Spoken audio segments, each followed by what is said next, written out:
Hello, welcome pen friends. Welcome to day 20 of the 30 inks 30 days challenge. I'm just kind of chronicling what inks I'm using, so every day a short video here. And today it's Aurora Blue. My sample came out of the ink flight from June of this year. This is a nice ink and I think you'll be interested in it. Let's get right in here. But first I've got it ready to go into the bath test, so we'll do that. And we'll let it have its, the whole time I'm doing the video. We'll let that go. Ooh, isn't that bright? That's nice. Okay. And then I want to show you that yesterday's ink, Rohr and Klinger Verdigris, completely gone. But I did want to show you. Just nothing stayed behind there. You couldn't read it at all. So let's get right in here. I'm going to push this over. And I'll show you. So here we are, we're filling this up. So really this is kind of exciting today because it's 2/3 of the way through. We've got 10 days left on the challenge, and in a way that's kind of sad, but in a way it's really wonderful too, because this has spurned all kinds of ideas of what else I want to try and what inks and what pens, and and I'm still sticking with my serendipity there, so it's going to be really cool to go crazy and ink up some pens after this. Oh, here we are. It's always nice to fill up another one of these spreads, and here we are on Aurora Blue. It's just a really pleasing shade, and I'm seeing a fairly accurate representation here. Let me see. It may be appearing just a slight bit brighter than it is, but it's quite accurate, I think, today. The lighting is not bad. And this is available at Goulet Pens. I found it 45 milliliters for $20.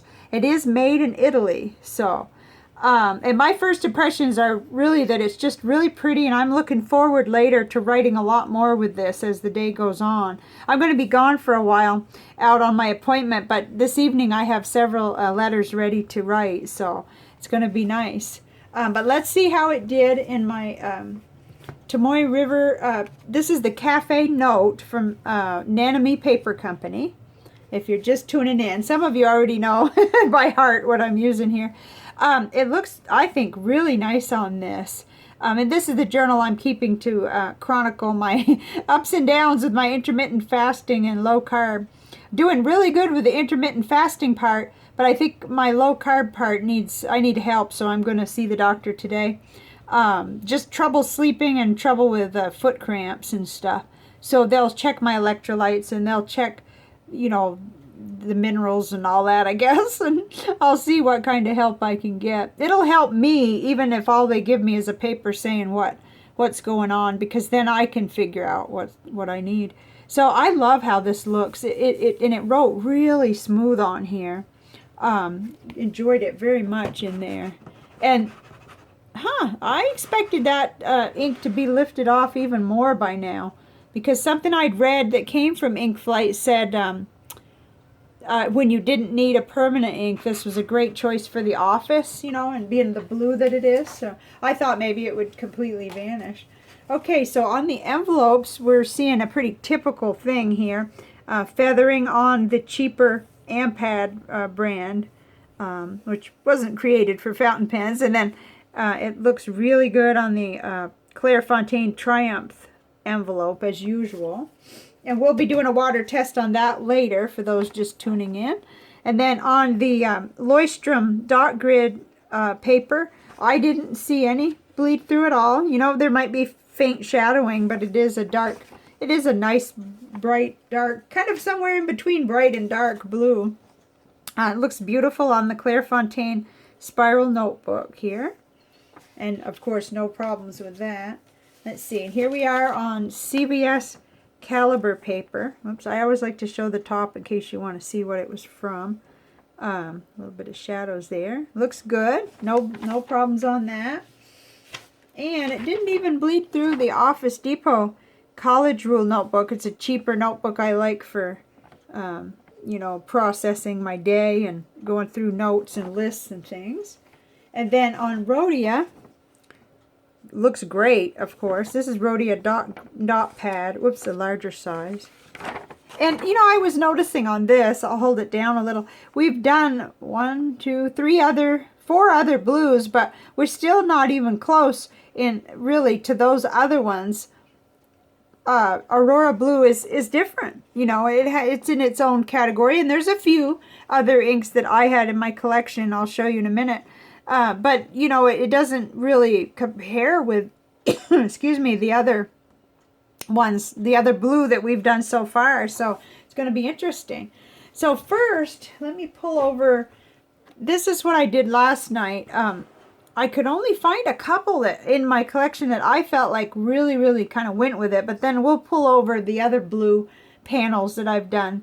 So here it is, Aurora Blue. And I wish I'd put the Caran d'Ache Idyllic Blue here. But for some reason, I put the Kaweco Blue right beside it. But I can see even from the distance there that these two have an interesting, you know, they're similar.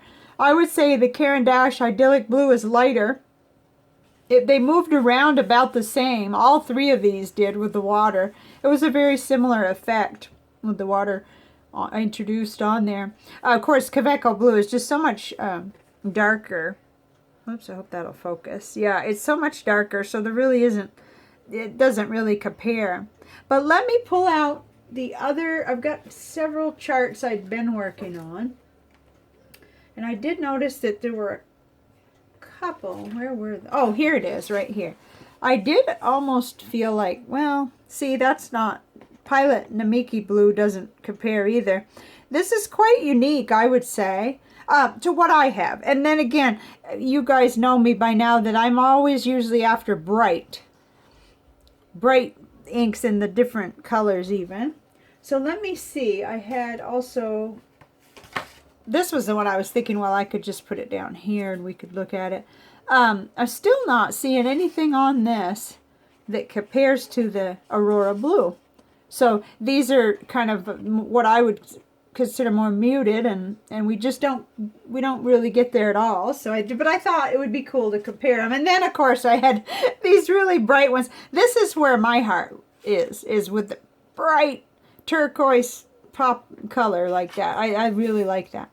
So but the Aurora Blue, I see the reason, you know, it would be so nice to have something for a letter that, you know, when you know the person may not like brights, you know, or when it's in you're in the office, which I'm not, you know, I mean, I'm in my own office in my house. But anyway, I think I've said enough on that. But it's so interesting how, you know, what I have in my little ink or large ink sample collection, and been very cool. So let's pull this over and then we'll show you what's for tomorrow. I'll update you in the comments probably as to how my appointment went, because now I'm just going to leave in a little while and it's going to be a really crazy afternoon, I think. So here's for tomorrow, Colorverse Gravity Wave. That's beautiful. I'm wondering what's going to compare with that ink. That's out of Ink Flight April 2018. So hopefully you'll be here and enjoy that with us. And like I said, I'm still writing with my serendipity. I believe I'm going to make it the whole way. I'm still, you know, getting my other pens out and kind of plotting and planning what's going to go into them for inks after this. But with 10 days left, surely this gives me a consistency by writing with that broad nib each time, and I can compare, you know, better that way. And so that's where we're at here. And this doesn't look like it's going to completely vanish, but of course that wouldn't be good to have it so faded. But that shows it has some water resistance, and I'll leave it here for a little while and then let it dry, and I'll show it to you tomorrow. So have a wonderful day, and thank you so much for being here. See you tomorrow with Colorverse Gravity Wave. Bye for now.